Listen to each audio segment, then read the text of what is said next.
What's new, crew? Welcome back to my channel. My name is Cassandra.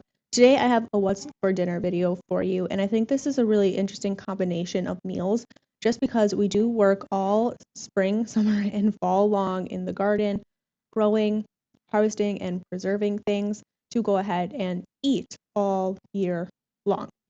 And this video is a really nice combination of easy convenience meals, pantry meals, using a lot of our homegrown things here, harvesting things and whatnot, but also just the reality of a real family, talking about some convenience items, some one-pot dinners, family favorite go-tos that everybody really loves, like tacos, but also an eating out night with a little bit of Pizza Hut. So let's go ahead and hop into a whole week's worth of dinners as kind of like a homesteading family. I thought I turned the camera on and I didn't. I just put a knob of butter in the pan and dumped in like 2 half boxes of orzo that I had in the pantry, or like 4 full things of orzo that I had in the pantry. I'm gonna let these toast off in my butter as it melts and just kind of toss it. But that's what happened thus far. Once a couple minutes had passed and my butter had melted and my orzo had time to kind of like toast off a little bit, I added in 2 cups of chicken stock and about half a cup of heavy cream, a handful of spices, pepper, basil, onion salt, onion powder, garlic powder, just like my basic go-to seasonings. I'm sure yours might be a little different. You can throw those in your pan. Today we are using kielbasa, but this would also be good with any type of leftover meat that you have in your fridge. Turkey, ham, we're coming up on the holidays. This would be a great dish if you have leftover shrimp. You would do a mix of meats in here. Absolutely delicious. For our vegetable, we are using spinach from the garden. Always happy to use. And then basically you just put the lid on and you let it boil, or you let the orzo cook. Once your orzo is soft, your meal's done. We paired that with some Hawaiian rolls and some Caesar salad, and it was, I think, the favorite meal of the week. Now, we did tacos the next night. This was a massive pregnancy craving.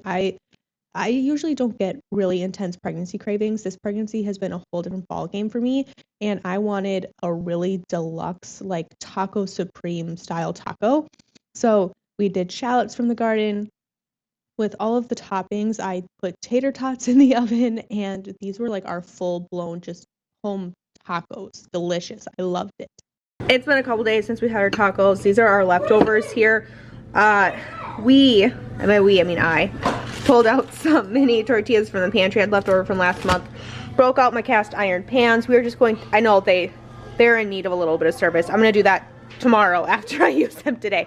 But we're going to use up these leftovers, just make some quesadillas, and then I have one kid who will probably just have a taco salad. I will just pull out my cutting board and chop up whatever fresh tomatoes we have still, some more lettuce for her, pull out the sour cream, pull out some salsa from downstairs because I don't think we have any.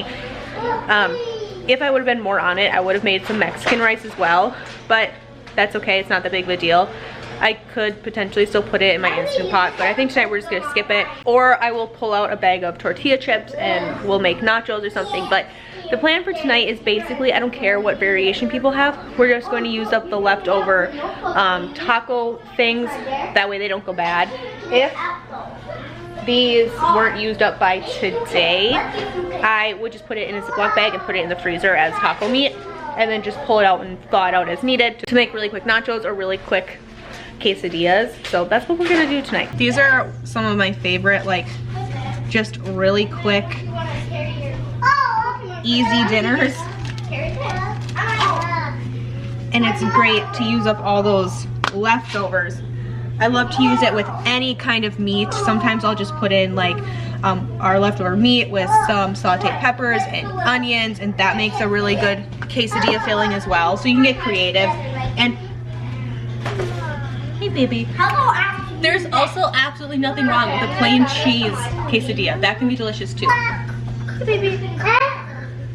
Do you want a snack? Hi baby. Do you want a snack? Look. Everyone else had a pudding. Would you like a pudding? Oh yeah. Ooh, Daddy brought home pudding. Would you like one?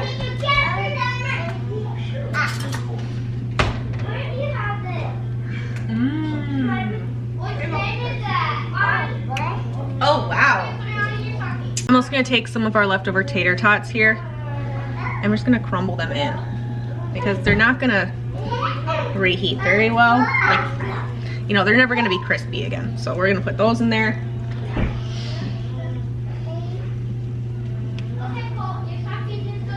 And then I'll just make a little bit of a variety based on what I have here. And then I've also had times where I will just make a bunch of these if I have a ton of taco leftovers. And I will just freeze the quesadillas. And we'll use these for easy lunches, reheat them, usually in the oven. But you could also put them in an air fryer or in the microwave, but I tend to like the oven the best. There. So I'm just gonna let these cook down, give them a flip, and we'll have 3 quesadillas pretty much ready to go with very little cooking because we're just using all of our leftovers. And then I'll usually put like fresh lettuce and onions and tomatoes on the sides for the kids. They can put on it if they want. Of course, sour cream, the home canned salsa if they prefer.